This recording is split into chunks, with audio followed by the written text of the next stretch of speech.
Hello बच्चों, मैं नितेश शर्मा आप सभी का अपने चैनल में स्वागत करता हूं। आज की क्लास में क्या पढ़ेंगे? आज की क्लास में हम क्लास 12 मैक्रो इकोनॉमिक्स के चैप्टर बैलेंस ऑफ पेमेंट के बारे में पढ़ेंगे। इसके कुछ इंपॉर्टेंट एमसीक्यू को सॉल्व करेंगे। तो स्टार्ट करते हैं बच्चों। देखिए, सबसे पहला क्वेश्चन है इसमें, an accounting statement that provides a systematic record of all the economic transactions between residents of a country and rest of the world is। ये जो डेफिनेशन है, ये डेफिनेशन है बैलेंस ऑफ पेमेंट की डेफिनेशन। इसकी definition है बच्चों balance of payment की। बैलेंस ऑफ पेमेंट होता क्या है? Balance of payment is a systematic records of all economic और monetary transactions between the residents of a country with residents of rest of the world. Right, मतलब किसी भी country के residents का, किसी भी कंट्री के रेसिडेंट्स का रेस्ट ऑफ द वर्ल्ड के रेसिडेंट्स के साथ में जितने भी इकोनॉमिक ट्रांजेक्शन्स होते हैं, इकोनॉमिक ट्रांजेक्शन या मॉनेटरी ट्रांजेक्शन्स, उनका एक सिस्टमैटिक रिकॉर्ड क्या होता है बेटा? Balance of payment. राइट, ठीक है। क्वेश्चन नंबर सेकंड क्या कह रहे हैं? Refer to the difference between exports and imports of visible item. Right, visible item के एक्सपोर्ट और इंपोर्ट को हम कहते हैं balance of trade, BOT।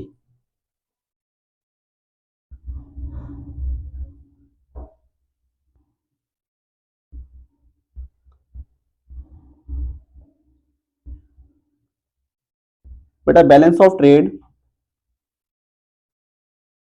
BOT का फॉर्मूला होता है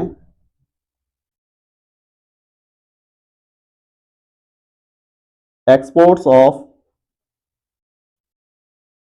goods minus imports of goods. Exports minus imports of goods. और गुड्स क्या होती है? Visible item. विजिबल आइटम को ही गुड्स कहते हैं, और जो इनविजिबल आइटम होती है वो क्या होती है? हमारी services. Right, export minus import is equal to net value. Net value it means balance of trade. Right, तो बैलेंस ऑफ ट्रेड होगा इसका आंसर बी। देखिए क्वेश्चन नंबर थर्ड क्या कह रहे हैं? Inflow of foreign exchange is recorded on the side. मैं आपको बता चुका हूं कि बैलेंस ऑफ पेमेंट होता क्या है? Systematic record of all monetary transactions between the residents of a country with residents of rest of the world. Right, तो किसी भी कंट्री के रेसिडेंट्स का रेस्ट ऑफ द वर्ल्ड के रेसिडेंट्स के साथ में जितने भी मॉनेटरी ट्रांजेक्शंस होते हैं, मनी का ट्रांजेक्शन। राइट, मतलब फॉरेन एक्सचेंज का या तो इनफ्लो या तो आउटफ्लो। राइट, तो जो इनफ्लो है उनका जो रिकॉर्ड होता है वो होता है क्रेडिट साइड, जो आउटफ्लो है उनका रिकॉर्ड किस में होता है? Debit side. तो यहाँ पे क्या कहा गया है? इनफ्लो ऑफ फॉरेन एक्सचेंज किस पे रिकॉर्ड होता है? Credit side. राइट, देखिए नेक्स्ट क्वेश्चन क्या कह रहा है हमारा? When receipts of foreign exchange are more than payments of foreign exchange. बेटा फॉरेन एक्सचेंज का रिसिप्ट्स फॉरेन एक्सचेंज के पेमेंट से अगर मोर देन हो, ज्यादा हो, रिसिप्ट से ज्यादा पेमेंट है कम, तो उसे कहते हैं surplus balance of payment. Right, receipt से ज्यादा पेमेंट है कम, इनकम है ज्यादा, एक्सपेंडिचर खर्चे हैं कम, तो ये क्या हो जाएगा? Surplus balance of payment.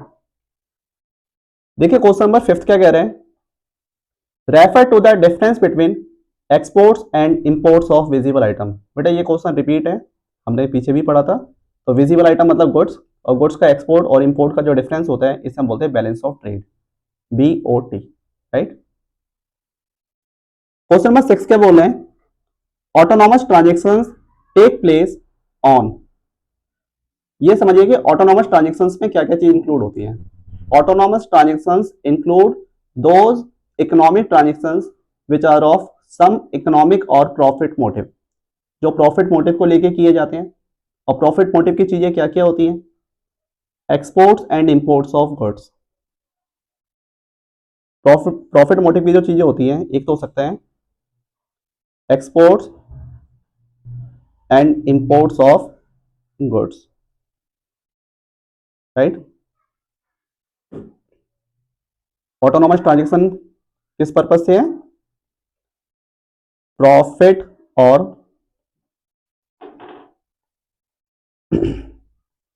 Economic motive, right. कोई भी एक कंट्री अपनी कंट्री में बने हुए सामान को रेस्ट ऑफ द वर्ल्ड में बेच रहे हैं, इट मीन्स एक्सपोर्ट, या रेस्ट ऑफ द वर्ल्ड में प्रोड्यूस गुड्स को परचेज कर रहे हैं, तो उनके पीछे पर्पस क्या है? Profit. Exports and imports of services, right. बेटा सर्विसेज का जो एक्सपोर्ट और इंपोर्ट होता है ये भी प्रॉफिट मोटिव को लेके होता है। या तो फॉरेन इन्वेस्टमेंट,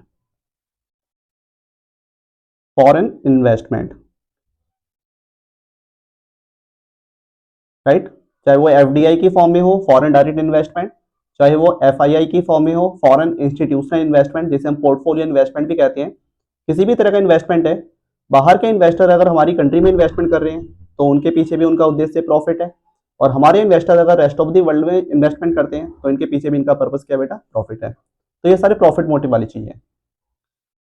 अब इसमें एक चीज और समझिए, exports and imports of goods, exports and imports of services, ये दोनों किसका पार्ट है? करंट अकाउंट का पार्ट है, करंट अकाउंट, राइट। और फॉरेन इन्वेस्टमेंट किसका पार्ट है बेटा? कैपिटल अकाउंट का पार्ट है,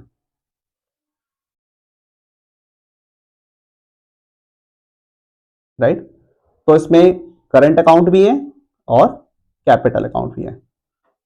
तो इसमें ऑटोनॉमस आइटम में या ऑटोनॉमस ट्रांजेक्शंस में करंट अकाउंट और कैपिटल अकाउंट दोनों का इंक्लूड होता है।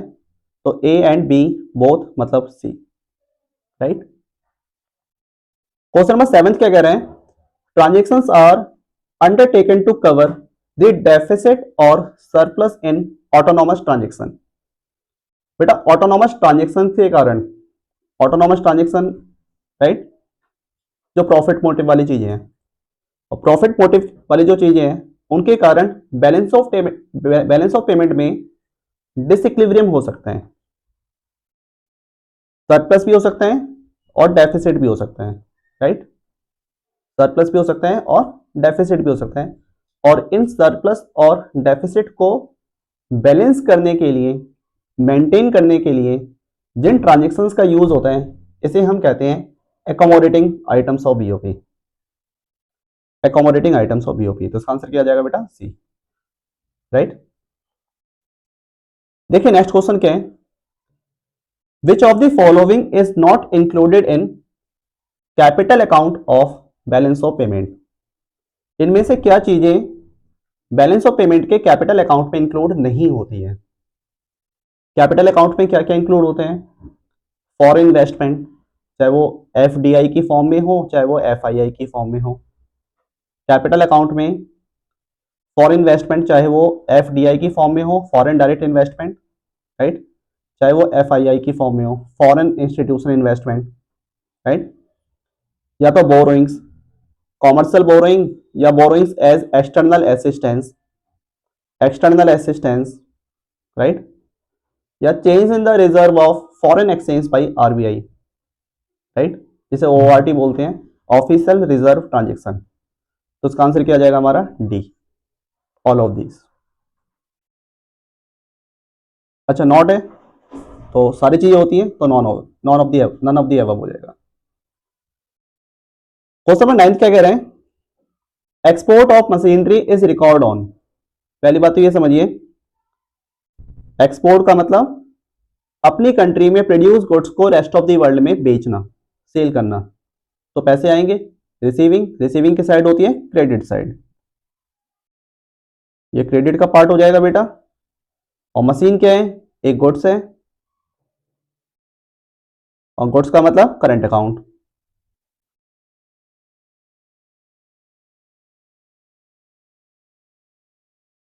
ठीक है। Credit side and current account, credit side and current account. तो इसका आंसर क्या आ जाएगा हमारा? B, right. देखिए क्वेश्चन नंबर 10 क्या कह रहे हैं? Imports of machinery is recorded in the account, मतलब मशीनों का इंपोर्ट कौन से अकाउंट में रिकॉर्ड होते हैं, and borrowings from abroad is recorded in the account. और एब्रॉड से जो बोरोइंग्स लेते हैं वो कौन से अकाउंट में आते हैं? मशीन क्या है? गुड्स है। गुड्स किसका पार्ट होता है? करंट अकाउंट का पार्ट होता है बच्चों, राइट। और बोरोइंग्स कैपिटल अकाउंट का पार्ट है। तो current account and capital account both. तो ए वाला जो पार्ट है वो करंट अकाउंट है और बी वाला जो पार्ट है वो कैपिटल अकाउंट है। तो इसका आंसर क्या जाएगा? ए, राइट। ठीक है बच्चों, इसी तरह की वीडियो के लिए बने रहिए। बाकी नेक्स्ट वीडियो में मिलते हैं नए के साथ। Okay, thank